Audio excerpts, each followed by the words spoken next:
Hello everyone, welcome to study for you. आज के इस वीडियो में हम अपने सीरीज का सबसे एंड वाला जो सेक्शन है वो है हमारा एडवांस कॉन्सेप्ट्स इन सीपीपी, उसके बारे में डिस्कशन करने वाले हैं। अगर आपने पिछले सेक्शंस के वीडियोस नहीं देखे तो प्लीज़ जाके वो वीडियोस देखें और फिर ये एडवांस कॉन्सेप्ट्स पे आए। स्टार्ट करते हैं हम अपना वीडियो, जिसमें हम आज डिस्कस करने वाले हैं सीपीपी के एडवांस कॉन्सेप्ट्स, जिसमें हम पहला डिस्कस करने वाले हैं file handling. File handling through CPP classes.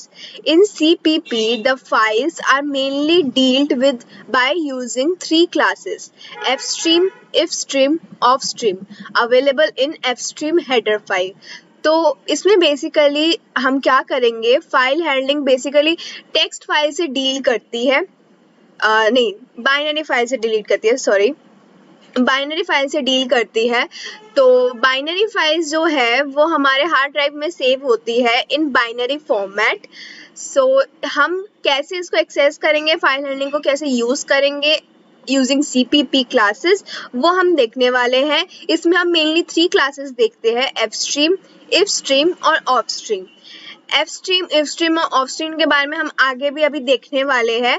आप अभी के लिए ये नाम देख लीजिए। इफस्ट्रीम मैं आपको बता देती हूँ, इफस्ट्रीम यूज़ होता है इनपुट मोड में खोलने के लिए फाइल को, और जो ऑफ स्ट्रीम यूज़ होता है वो यूज़ होता है आउटपुट मोड में खोलने के लिए। आउटपुट में अगर हमें कुछ एंट्री या डेटा सेव कराना होता है तो वो हम उसको ऑफ स्ट्रीम के मोड में खोलेंगे। अगर हमें कुछ फाइल से रीड कराना होता है, डेटा चाहिए होता है, तो हम उसको इफ स्ट्रीम मोड में खोलेंगे।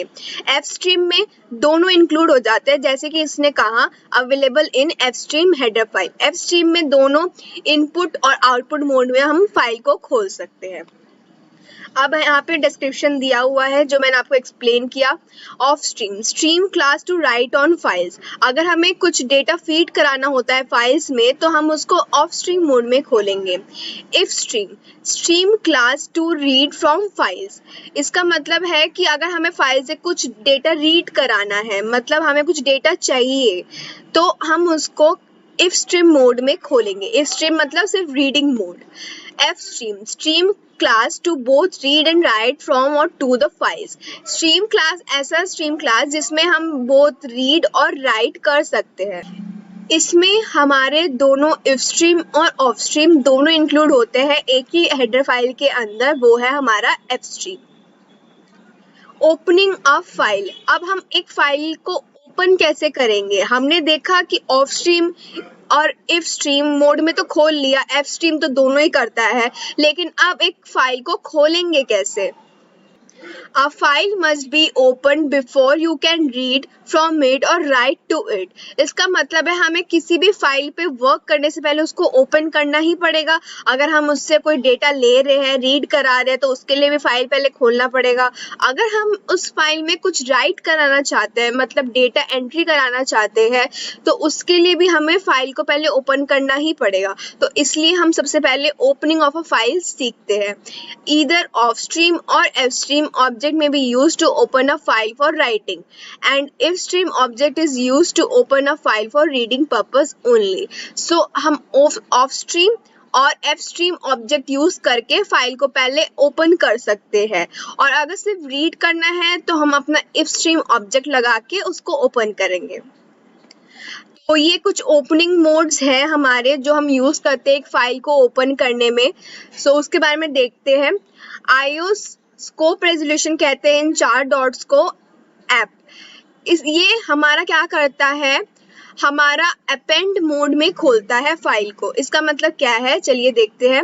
Append mode, all output to the file to be appended to the end. मतलब है कि हम जो इसको खोल रहे हैं, इनपुट आउटपुट स्ट्रीम, आईओ का मतलब है इनपुट आउटपुट स्ट्रीम। तो अगर हम किसी फाइल को इनपुट आउटपुट स्ट्रीम में अपेंड मोड में खोल रहे हैं, तो वो क्या करेगा कि जो भी फाइल का आउटपुट है उसके हम हमें एंट्री करा सकते हैं फाइल में एट द एंड। मतलब मैं आपको समझाती हूँ एक एग्जांपल से कि हमने कोई फाइल खोला, उसमें ऑलरेडी कुछ डेटा है और हमें उसमें और डेटा डालना है, तो वो अगर हम इसको अपेंड मोड में खोलेंगे तो हमारा डेटा जो है उस फाइल में जहाँ तक डेटा है उसके एंड से वापस एंट्री शुरू करेगा, फीड करना शुरू करेगा। दूसरा है हमारा IO scope resolution 8, open a file for output and move the read write control to the end of the file। तो 8 से क्या होगा, ये 8 का होता है at the end, इसका मतलब है at the end, input output stream scope resolution at the end, open a file for output and move the read write control to the end at the end of the file। See, append और 8 में क्या difference है, 8 को हम rule, ऐसा कोई rule नहीं है कि सिर्फ एट द एंड से ही हम नया डेटा एंट्री करा सकते हैं फाइल में, लेकिन अपेंड में ये कंपलसरी है कि वो एंड से ही अपेंड होना, मतलब ऐड होना शुरू होगा फाइल में जो भी लास्ट डेटा एंटर्ड हुआ था उसके बाद से, मतलब at the end of the document या जो भी फाइल था उसमें। लेकिन एट द एंड में हम अपने जो पॉइंटर है उसको कहीं पे भी सीक करा सकते हैं कि हमें यहाँ से अपेंड कराना है कि इसके बीच में से अपेंड कराना है, अतः एंटर कराना है डेटा को। तो ये इन दोनों के बीच में डिफरेंस हो गया।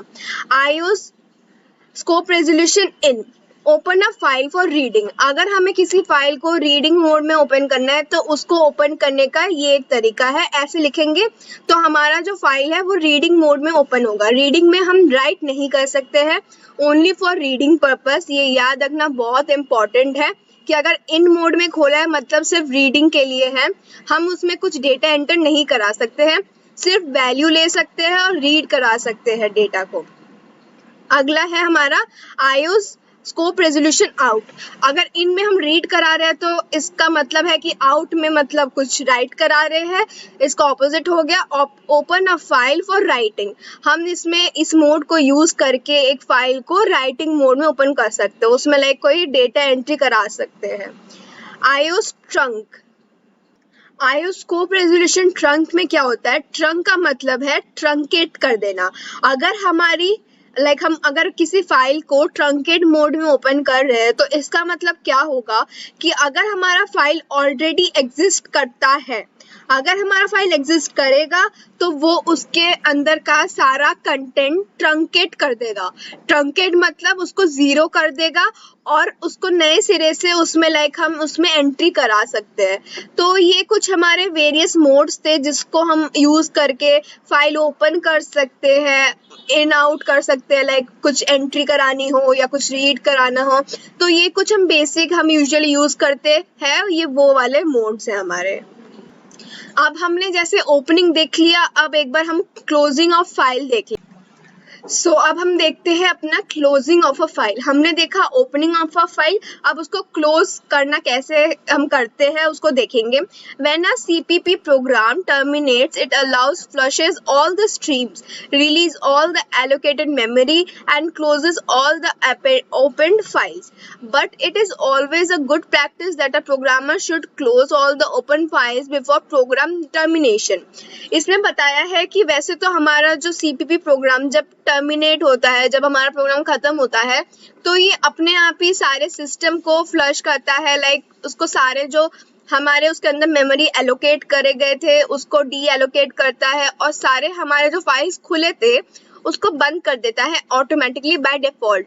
बट ये एक गुड प्रैक्टिस है हम प्रोग्रामर्स के लिए कि हम इसको खुद से क्लोज करें अपने प्रोग्राम में। अगर हम किसी फाइल को ओपन कर रहे हैं तो खुद से हमारी ड्यूटी बनती है कि हम उस प्रोग्राम में उस फाइल को क्लोज करें, उसको क्लोज करना ना भूलें।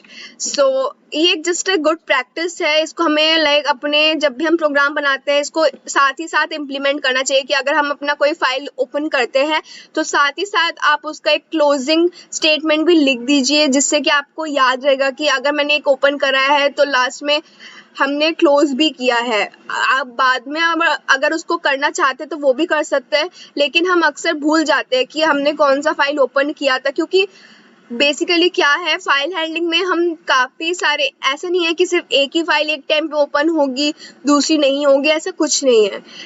हम फाइल हैंडलिंग में मल्टीपल फाइल्स के साथ डील कर सकते हैं, तो इसी बीच में एक कंफ्यूजन हो जाता है कि हमने कौन सा ओपन किया था फाइल, अब कौन सा क्लोज करना है, तो हमें ये माइंड में नहीं रहता। तो ये आप अपनी एक प्रैक्टिस बना लीजिए कि जब भी आप कोई फाइल ओपन करते हैं तो उसको साथ ही साथ क्लोज भी करिए। बाकी उसके बीच में जो भी आपको कोडिंग करनी है, जो भी आपको कुछ भी फंक्शन एग्जीक्यूट कराना है आप करा लीजिए, लेकिन इसको खुद से क्लोज करना मत भूलिएगा। Following is the standard syntax for close function, which is a member of fstream, ifstream and offstream objects. तो void close ऐसे करके हम एक फाइल को क्लोज करा सकते हैं। अगले जो वीडियो होगा, इसके अगला जो वीडियो होगा तो उसमें हम एक प्रोग्राम देखेंगे, तो उसमें आपको ये कंसेप्ट्स और अच्छे से क्लियर हो जाएंगे। अभी हम इसकी थ्योरी देख रहे हैं। राइटिंग टू अ फाइल, अब एक फाइल में कुछ हमारा डेटा एंट्री कैसे करा सकते हैं। While doing CPP programming you write information to a file from your program using the stream insertion operator. ये जो हम ऑलरेडी यूज करता है, जब हमने देखा होगा आपने कुछ भी अगर हमें मैसेज डिस्प्ले कराना है अपने स्क्रीन पे तो हम सी आउट के साथ ये वाला ऑपरेटर लगाते हैं, तो इसमें भी सेम ये वाला ऑपरेटर लगा के हम कुछ भी एंटर करा सकते हैं, डेटा उसमें राइट करा सकते हैं। Just as you use that operator to output information to the screen. The only difference is that you use offstream or fstream object instead of cout object. तो इसमें हम उसमें पहले cout लिखते थे, लेकिन इसमें क्या हो जाएगा, हमारा ऑफस्ट्रीम में एफस्ट्रीम के अंदर यूज करेंगे उसका ऑब्जेक्ट, उससे ऑब्जेक्ट को यूज करके हम उसमें राइट करा सकते हैं। रीडिंग फ्रॉम अ फाइल, अब किसी फाइल से हम कोई डेटा कैसे रीड कराएं, मतलब इनपुट मोड में हमें जब कोई डेटा रीड कराना है तो कैसे कराएंगे। You read information from a file to your program using stream extraction operator, जो हम नॉर्मल प्रोग्रामिंग में सीन के साथ जो लगाते थे ऑपरेटर, यहाँ पे भी सिमिलरली वही लगेगा, extraction operator. Just as you use that operator to input information from the keyboard. The only difference is that you use an ifstream or fstream object instead of scene object. तो जैसे हमने output वाले में देखा कि हम cout की जगह इसमें हम offstream में fstream object लगाकर हम उसमें राइट करा सकते हैं डेटा। सिमिलरली जो अगर हम कोई फाइल को रीड कर रहे हैं तो उसको सीन ना करा के हम उसकी जगह पे इस बार, क्योंकि हम फाइल हैंडलिंग कर रहे हैं तो उसमें अब हमारा आ जाता है इफ स्ट्रीम या तो एफ स्ट्रीम ऑब्जेक्ट, जो हेल्प करेगा कुछ डेटा रीड कराने में फाइल से। So that's it for this video. अगले वीडियो में हम इसका एक इम्प्लीमेंटेशन देखने वाले प्रोग्राम का। So please like this video, share with your friends and don't forget to subscribe to our channel. So till then, bye.